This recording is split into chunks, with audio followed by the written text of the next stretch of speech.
What's up everybody, I'm Abatage and welcome to a new vid. This is Monolith. Monolith is... oh, I've got a few things to say about it, but it's the first time I've ever been sent a code for a game, so I was a little suspicious to start with. I thought it was a scam, because I'm like, why the hell is someone sending me a code? That's just weird. But hey, here it is. Thanks to the devs, they must have got my email from somewhere, and I mean it's in my description and it's all over the place, so there's no mystery. But if you find that's going to colour your view, if you think I'm biased because I got this for free, then move along. But to be honest, I was a little bit skeptical at first because I activated it to see what it was, to make sure it wasn't a scam, and it downloaded within like 2 seconds because the whole game is like 15 minutes long. 15 minutes long. The whole game is... it's about 15 megabytes large. So it downloaded and installed in like 2 seconds. Which, you know, kind of made me think it was a bit crap. And reading about the description, it's like, oh, this is a rogue-lite and a shooter, and that's just weird. But hey, I checked it out anyway and actually quite enjoyed it. So yeah, let's have a little play. I'm probably going to play a few runs of this because I have played it before. Like, I've played it a lot, and that's why I've got like this groovy carpet here. I've got these banners up here. I don't know if I'd say I've played it a lot, but I've played it enough. I haven't ever finished it, like a full run, because it's basically it's like a roguelite in the sense of like Binding of Isaac or something like that. Like, the room compositions are different every time, and you know, you get different weapons and all that sort of thing, which we'll look at as we go through. But I've never beaten a full run. I've made it to the last floor, which is like the 5th floor, like once or twice, but that's it. I haven't got to last boss or anything, so you might get some fresh stuff here. But to begin with, we've got this little cat friend who's kind of interesting.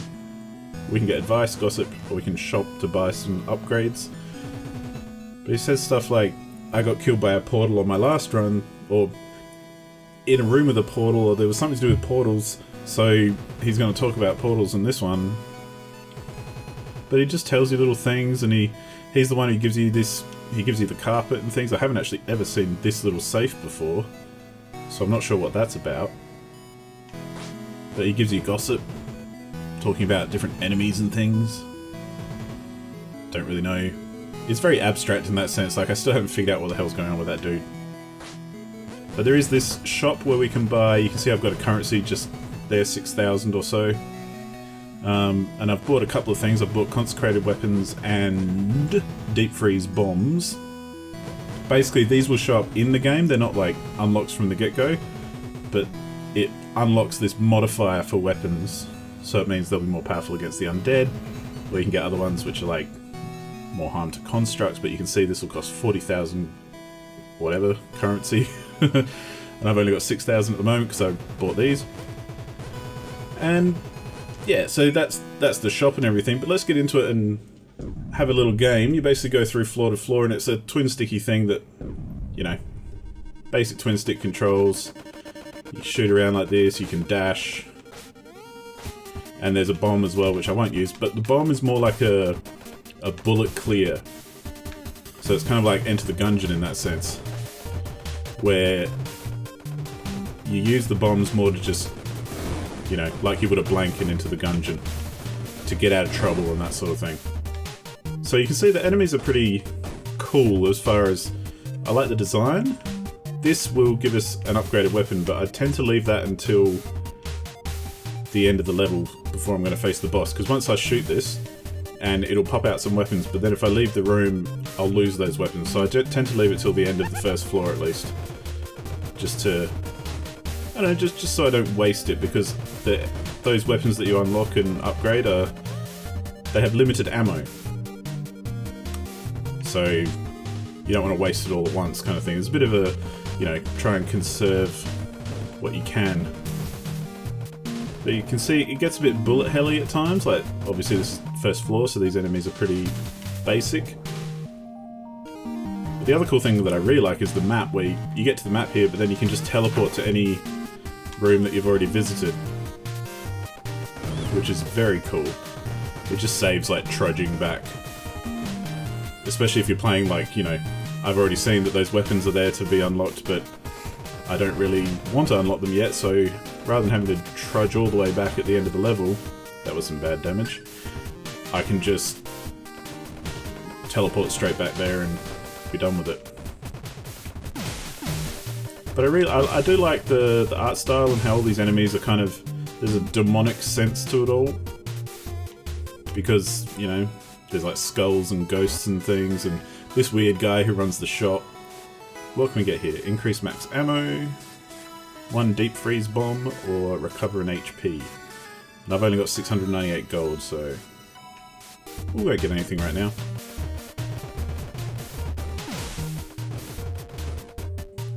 But yeah, there's lots of like little ghosts and things, and some weird bosses, and this is like an upgrade station, so this is like your free upgrade for each level. What have we got? Extra health and debris, reveals some rooms, or makes shop item. I do like the shop items cheaper sometimes. One thing I will say about the game is that it's a little bit limited in some ways, but I don't know if that's just because of my inexperience. But like those upgrades, I tend to find there's only 1 or 2 that each time that I actually want to get. Often it's not like there's hard decisions to make, like, oh, there's 3 really good things that I want. And the same goes for the upgraded weapons and stuff. You tend to find out what's, you know, what you prefer and what you don't. So this is the boss room, but as you can see, it's locked at the moment. Because I believe in this next room, yeah, this guy here with all the runes around him is the Nimbus. And each floor has a number of Nimbi, or Nimbuses, or whatever you want to call them. So the Nimbus has been broken. So you have to basically kill him, and then the boss will become available there.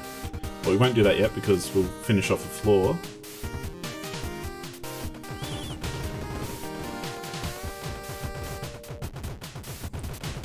But yeah, I'm a bit in two minds about this game still, because part of me is like, it's really good and I'm having a lot of fun, but then part of me is like, it's kind of a bit simple at times, and it's a little bit limited. Like those upgrades are a little bit not so hot every time, and like these, you can see up the top, so these are like special weapons with finite ammo. You see this one's a revolver, and this one's a charge. And there's like a handful of different types of those different ones, like charge or revolver, and you get a random selection each time. But then below it are the modifiers, and the modifiers are the thing that will basically change it up and give the variety. But a charge is like a, you know, hold it down to charge it up and then shoot, whereas a revolver is it'll shoot 6 shots and then have to reload, and then shoot another 6 and have to reload. I don't like charge ever, because it's just not how I like to play. So I'll always go for the revolver no matter what the modifiers are, if I have to choose from a charge or a revolver. Or if there's a charge there and something else, I'll generally take something else, because charge is my least favourite, so let's grab that anyway. Now you can see in the top left I've got 263 ammo, which we will take to the first boss. And the bosses are all nice and wacky and weird. But you can see I'm firing 6 times and then it's having to reload. And I've got a triple shot, which is one of the modifiers. So when I can, it's probably good to get in nice and close. This boss isn't too hard and usually appears on the first level, if I'm not mistaken. They have changed a few things since release. Like, it's got a little bit easier. It never used to drop these after you finish off the boss, so these are all like bombs, ammo, health, that sort of thing. And so it used to be a lot tougher, and I actually didn't get very far for a long time because, hey, I'm not that good. But this level, I love the soundtrack on this level. I mean, I like the soundtrack of this game 100% anyway, but the second level soundtrack it's just such a catchy tune. And I find myself like humming it later, which is pretty, you know, a pretty good sign. So here we go, we'll get our upgrades for this floor. So like in this episode I'm going to explain things a bit, but if I do any more I'm not going to explain, I'll just play through. So this one, that's pretty good. Prolongs invulnerable time between hits, reveals some rooms on the floor, auto bomb when taking damage. See, like this, like I never really use that one because I don't care. I'll hit a bomb if I want to, but I don't want to auto bomb because bombs are kind of a resource that I don't want to waste. Revealing some rooms it's kind of good if nothing else is good, but this one's probably the best in my opinion because at least at this stage. So just, you know, gives you a little bit more time to get out of harm's way if you're in the thick of it. The other things you can see, oh, I just took some bad damage. You can see my health up here. Center top screen. 7 out of 10, not so good coming into this, but hopefully we'll pick up some more along the way. And some of the room layouts are pretty cool, like, I actually quite like this. God, that was bad. This might be a bit fast and loose because, hey, I'm trying to talk at the same time. I'm trying to explain points at the same time, I guess I should say. But you quickly get, you know, like anything, you get to know what kind of enemies there are, you know, what their attacks are. Like that particular dude will target you, whereas some of the others will only go horizontal, up and down. Now this is a gamble shop kind of thing. So you can shoot this block for 363 gold and I'll get an increase to my ammo, which I'm not too interested in. Okay, you've got to wait for these guys to open up. And there you go, I got an increase to ammo anyway. Oh crap, that was bad. So yeah, there's a lot of dumb damage that'll be taken in this, I'm sure. At least, hopefully, not for long. Increase max HP. Recovers all ammo. 2 HP, but that's expensive. That's almost 1,500. On the first floor, 1 ammo was 500, so we've got 5 out of 10, so I reckon, you know, we'll hang on to it for now and just see what happens. Let's go up here. These as well are like special treasure rooms, but you have to get a key to drop. And you might have noticed on the last floor there was one of these doors, but I could never go in it because I just never got the key to drop from anything. So it's not always guaranteed either. My aim is terrible. But I want to get rid of that guy first because he was making life difficult. And here's another Nimbus, so this guy we need to kill to get to the boss. And they're kind of like little mini bosses, those guys, like they're a little bit tougher. But you have to kill them on each floor just to be able to progress anyway. But it's cool, it's a nice little mechanic, I guess. Get rid of this dude. Ah, there you go, we got the key. So we can come back here and check it out. And this you basically just get free stuff. And this is brilliant. Free HP.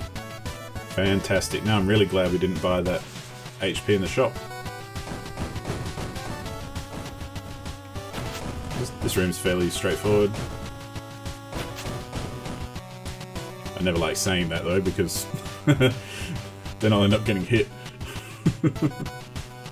And I think we've pretty much done the floor, yeah, so let's check out what weapons we've got available.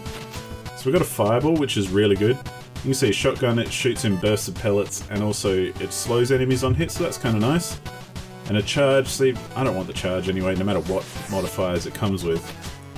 And just there you might have seen as well, it salvaged my old gun, so if I'm carrying a upgraded weapon, when I pick up another one, it'll give me some salvage, which is the currency, as well as some health. And there are upgrades and stuff to say that will basically give you more health or more salvage or whatever when that happens. So it's okay sometimes to swap out your weapons because you'll get some health back and, you know, it might give you a bit of an advantage.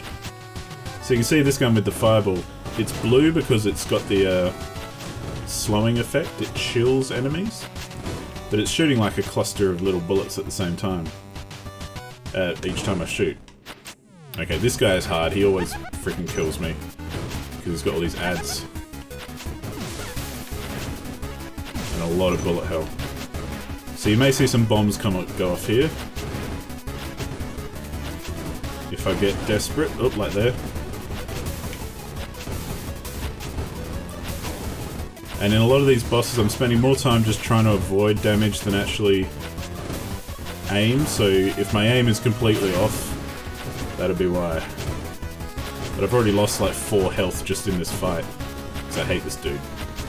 The amount of times I've died to that guy is obnoxious. But hey, we got some stuff back, so that's cool. And I don't think there's really any... We can double check what was in here. Don't want that. That's a weapon upgrade. Yeah, we didn't really want any of this, especially for that price. So let's just go down to the next floor. And this is where they have nerfed a bit and made it a bit easier, because when I first played the game, I played it for ages and never got to this floor. I could never beat the second floor boss. So, I say ages, I mean a couple of hours, but but after release, when they updated the game, it obviously got easier because, you know, the first time I played, I got down to the 5th floor, but I was like, oh, okay, I guess it is easier. Because I wasn't necessarily that much better at the time. But yeah, all this damage I'm taking is my own fault. I'm just not paying attention well enough. Okay, so this is trading HP for an upgrade, which is pretty self-explanatory, but it's not 1 HP, it's like an HP container, so instead of my max being 10, it'll go down to 9 if I buy any of these. And I don't think I want... I could, like, go down to 9 and then get a couple of HP, but I don't think I want to. And one thing I hate about this setup, which I'd like to see change, is I can't really get... Oh, see, freaking proves my point. I can't really get past here without selecting something, because it's just too difficult, so I always end up selecting something just like that, which is a bit of a pain, but, you know, them's the breaks. Oh, and these are portals as well, so I can, like, skip around. And the enemies can too, and you can, like, shoot through them. So, that's what they are, in case you're wondering. But yeah, I think it's... I'm a bit muddled here and there, but hopefully most of this makes sense and you can see what's going on anyway. So... Oh crap. Might actually try and focus on playing. Because I shouldn't have run into those icicles, that was bad. Damn it, I shouldn't have got hit there. So things like water slows you down, and those icicles will hurt you and slow you down. Oh, and here's our Nimbus. Oh crap. That's not very friendly. See, he went down pretty quickly, but I took a lot of hits in the process, so... Yeah, they can be a bit of a bugger, those guys. And I like how if you do go underwater, it slows down the music as well.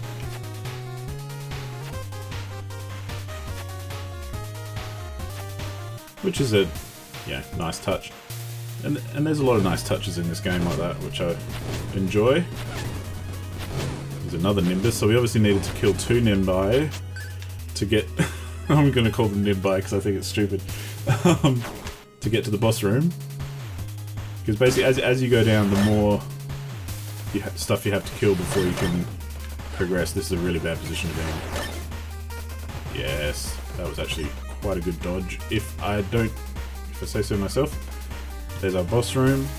I'm on 1 health, so we'll probably die pretty soon and, you know, call it a day. Yep, I died to a fish. Good lord. I mean, I think we've gone on long enough for this run, anyway. You know, here we go, we can see enemies, 180, rooms 52, score, blah blah blah. It gives you a nice kind of, you pass another ship on the way down if you beat your high score. And I think it's a pretty game. It's a good looking game. And it's a lot of fun to play. Let's see what you've got to say. Give me some advice. You know, I tried to catch some crazy fish once. Teeth like a vice, slippery too. See, he's talking about the fish which killed me. They're not edible, but they sure think you are. Thanks, man. And if you talk to him too much, he eventually says, don't worry about it. So now he's talking about the revolver. So maybe my accuracy on the revolver isn't so good. But I saw revolvers and charges a lot in that run, so maybe that's why he's talking about it. It's kind of hard sometimes to figure out why. See, I'm tired now, go bother someone else, and now he's just going to give me dots. Yeah, he doesn't want to talk anymore. But these things in the shop you actually unlock as you go as well. So you can see I'm now up to 17,000 currency. So when I get enough, like I need 40 grand for that, this is a upgrade that you can buy from the free upgrade station. That's 80 grand for that, and you know, so on and so forth. So they're all worth different amounts, and that puts them into the game. But yeah, that's about it for now. I think we'll leave that one there, because it's just a bit of a taste, and I'm going to be playing more of this, so if you want to see some more, there'll be some more on the channel. That's kind of the explanatory episode, I guess. In the future, we'll do some more, like, focused, trying to win and beat the game and, you know, kick some butt. But for now, I guess that's where we're going to leave it. So thanks for watching, I hope you enjoyed it, and I'll see you next time. Goodbye.